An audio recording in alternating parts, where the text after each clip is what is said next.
بسم الله أدبان إذا سلامية والله صومالي ذا ميلور بود يوكتان وحنا إذا كو سلامية سلامتي سلامك السلام عليكم ورحمة الله تعالى وبركاته مقعي هو إسماعيل أرح عوي أما بمانتا حلي كستو إذين تحي كسول وذا يعني الله يا أرح ميديا وحن ديسكاس كرين دونا أما بكا هادلي دونا شن عشر oo dadku ay bartaan markay gaaraan 75 sano ama 60 sano wixii ka weyn. Shantan cashir waa 5 cashir oo nolosha qof walba oo bini'aadan u baahan inuu barto. Waayo waa 5 cashir oo la xaqiijiyay kadib markii aan sameynay baaritaano la xiriiro lana kaashanay dad badan oo khubaro ah. Shantan cashir waxaa la bartaa oo kaliya markii dadka ay gaaraan 60 sano iyo wixii ka dambeeyay taasoo ay bilaabaan inay ka shalayaan waxay u baran waayeen 60 markii ay yaraayeen. Haddaba too late bay u tahay. Marka maanta channelkan waxaan idinku la wadaagi doonaa hadduu ilaahay kala noqdo cashirkan in annaga hadda dadka joogo ay ka faa'iideystaan. Haddaba haddii aad dhalinyaro tahay kana yar tahay 40 sano ama 30 sano cashirkan waa cashir aad lagugu talagalay waa cashirkii ugu muhiimsanaa oo aad dhegeysan lahayd. Haddaba waxaan idinka codsanayaa asxaabta daawanayso ama waan ugu soo biiri doonto haddii clipkan uu ku qanciyo aad u aragtid inuu yahay mid muhiim u ah noloshaadana wax badan kusoo kordhinayo inaad dadka kale ee walaalaha asxaabtaada la wadaagtid, subscribe tiraahdid, like-na tiraahdid. haddaba waxaan dareemayaa inaad wada leedihiin war Ismaaciil muxuu rabaa muu 5 qodob noo soo gudbiyo. Diyaar waay inaan idiin soo gudbiyo waa 5 cashir oo u baahan in wax laga barto. haddaba qodobka ugu horeeya waxay tahay not taking risk is risk. waxaa dhacdo dadka inta badan waxay ku fail garoobaan noloshooda wax kale maahan waa cabsi. waxaad arkaysaa qof dhaqaale fara badan haysto, lacag buu haystaa, amaba beer uu leeyahay, amaba wuxuu leeyahay aan tusaale ku soo qaato business oo ayrahdee lacag fiican buu haystaa. waxaa loo sheegayaa qofkii fursad inay jirto uu lacagtaas uga faa'iideysan karo, taas oo uu ku dhalin karo lacagtaas lacaga aad u fara badan, qarash badan oo kusoo kordhin karo. laakiin qofkii uu cabsanayaa oo wuxuu ka walwalayaa warniyahow talow haddii aan lacagtan meeshaas geliyo haddii ay iga dhunta ka waran. qofkii maanta oo dhan wuxuu aansanayaa oo maskaxdiisa la sheekaysanayaa intaan yaraan haysto haddaan halkaas geliyo niyo way iga dhumaysaa. That's why aan u niri not taking risk is risk. qofka inuusan yacni riski amaba arrin adag uu qaadan waayo waxay sababaysaa riski weyn isaga noloshiisa ku saabsan. sababtoo ah remember adduunkan waa risk. qofka inuu iskuul tago dhalinyarada ah ardayga ah lacag badan uu bixiyo oo wax uu soo aqriyaa riski ah laftirkeeda.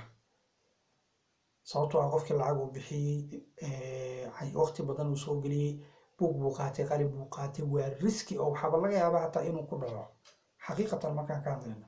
laakiin riskiguu qaatay, riskigii wuu kusoo baasay imtixaanka. hadduusan riskigaas qaadan lahayn iskuul inuu wax walba u kalaho lacagna uu bixiyo uu dadaalo dee muusan qalin jebin lahayn, aqoonna ma yeelan lahayn. waxay ku tusaysaa marka aqoonta laftirkeeda waxbarashadu inay tahay riski qof qaatay kadibna ku guulaystay. marka waxaa jirto dad fara badan oo aan guulaysanin.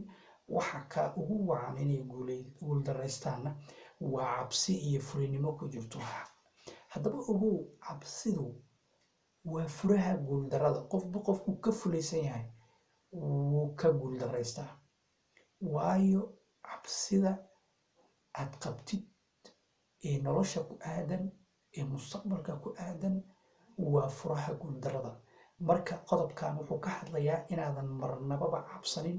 ilaahay subxaana wa tacaala aad saaratid, aad tawakal saaratid, kadibna wixii aad samaysid aad ilaahay ugu baridin wax fiican ku siiyo. laakiin fulay haddaad tahay oo wax project walba oo soo baxo aad tirahdid niyow ma samayn karo, inaan guursadaan rabaa, niyow gabadhi ama iga xumaataayo dee qoftaan guurku waa iska dhib badan yahay, qofkii hadhow weji kale u yeelanaya. haddaba haddii asaas ku fikiraysid waad ku wiiladahay waana ku gabar la'dahay haddaa xataa ku fikiraysid, sababtoo ah qofka markuu fulayahay uu rabo inuu riski inuu qaato, maba rabo noloshiisa riski inuu qaato, inuu guursado ma rabo, inuu business samaysto ma rabo, inuu wax barto ma rabo. xoogaa yaroo haysta, xoogaagii ku dhegan yahay, markay dhammaatana qofkaas failure noqonaya. 75 markuu gaaro iyuu ka shalaynaya. haddaba qodobkaas waa midkaas. waxaa jira nin la dhaho Matt Wayne ayaa waxa uu yiri buug uu qoray, dabcan waad akhrisan kartaa. wuxuu leeyahay 20 sano ee soo socoto oo hadda ka bilaabanayso waxaad ka shalayn doontaa qaladaadkii aad samaysay in ka badan kuwii aadan samaynin.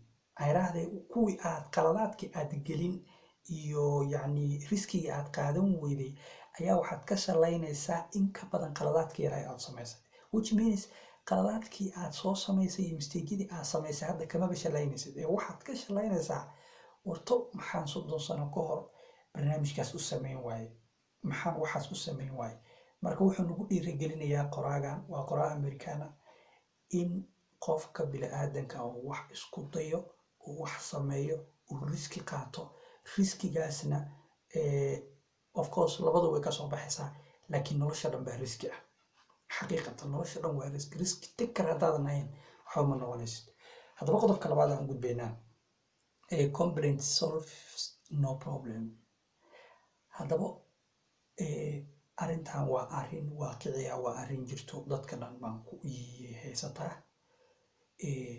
in qofku uu cambaareeyo asaga qaladaadkiisa amaba asaga failurkiisa, inuu u cambaareeyo dowladda uu dhaho iyo economigii ama dhaqaalihii baa ibra wadanka, dowladdii baa ilaahay kuma darnaaday dhaqaale aan haysanin, faqrinimadeeda amaba xaaladdeeda waxaa sabab u ah waalidiinteydii faqri ahaa.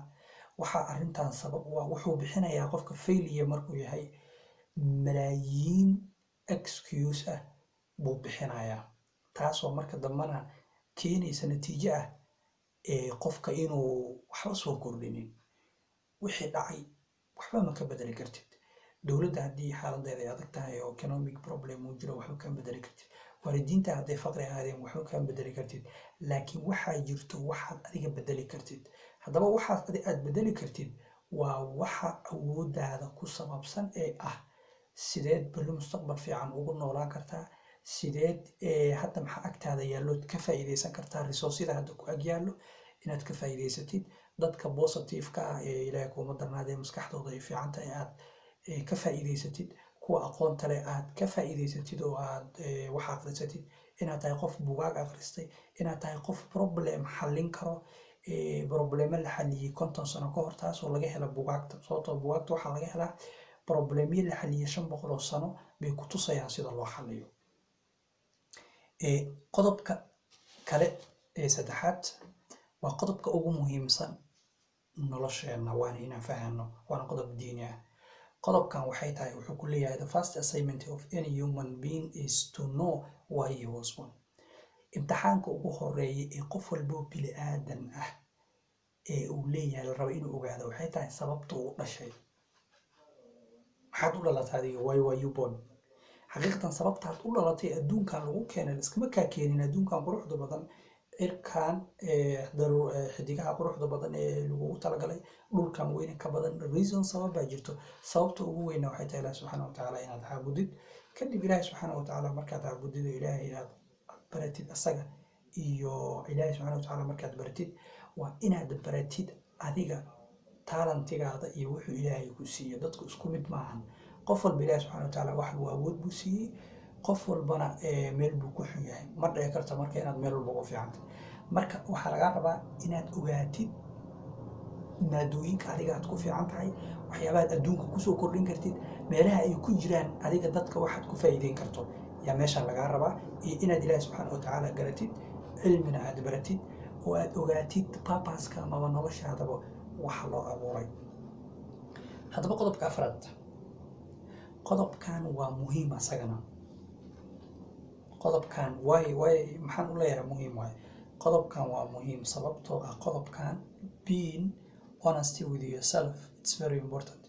qofka inuu yaqaan qofkuu yahay, dadku waxay ku feelgaroobaan oo hadda markaan ku leeyahay 75 sano iyo wixii ka badan qofka markuu gaaro gartaa qofku wuxuu iska dhigayaa maba is yaqaanaba dadki ismaba garanayaan qofkii ma yaqaano wuxuu ku fiican yahay ma yaqaano wuxuu ku xun yahay ma yaqaano asaga 24 saac wuxuu isku dayayaa hebel kale meel uu ku guuleystay inuu asna ku guuleysto warday ninkan hadduu musician yahay oo codkaas uu ilaahay uu siiyey ninkan kalena uu lawyer yahay oo maxaa la dhihi jiray oo kii kale yahay ninkan medicine uu ku fiican yahay qof walba ilaahay subxaanahu watacaala meel buu siiyey ilaahay ma dhigin qof wax la-aan qof walba ilaahay wuxuu siiyey wax la dhaho awood dabiici ah oo afka qalaad lagu dhaho talent marka meesha qodobkan waxaa lagaa rabaa inaad laba wax ogaatid bas inaad ogaatid wax la dhaho weaknessigaada daciifkaada meelaha daciifka ku tahay oo aadan ku banjarin hadhow meelaha daciifka qofka caqliga leh wuxuu ogaadaa meeluhu daciifka ku yahay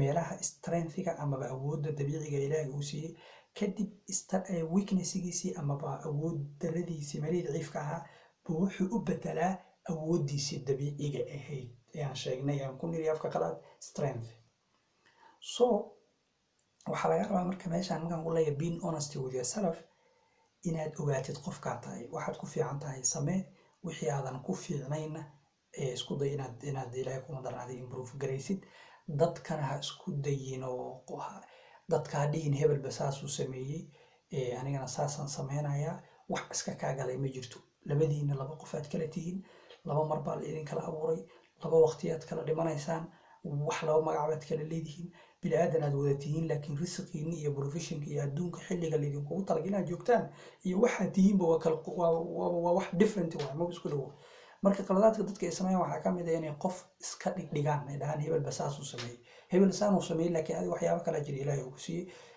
waxaasaa la rabaa inaad ogaatid waana strengthskaada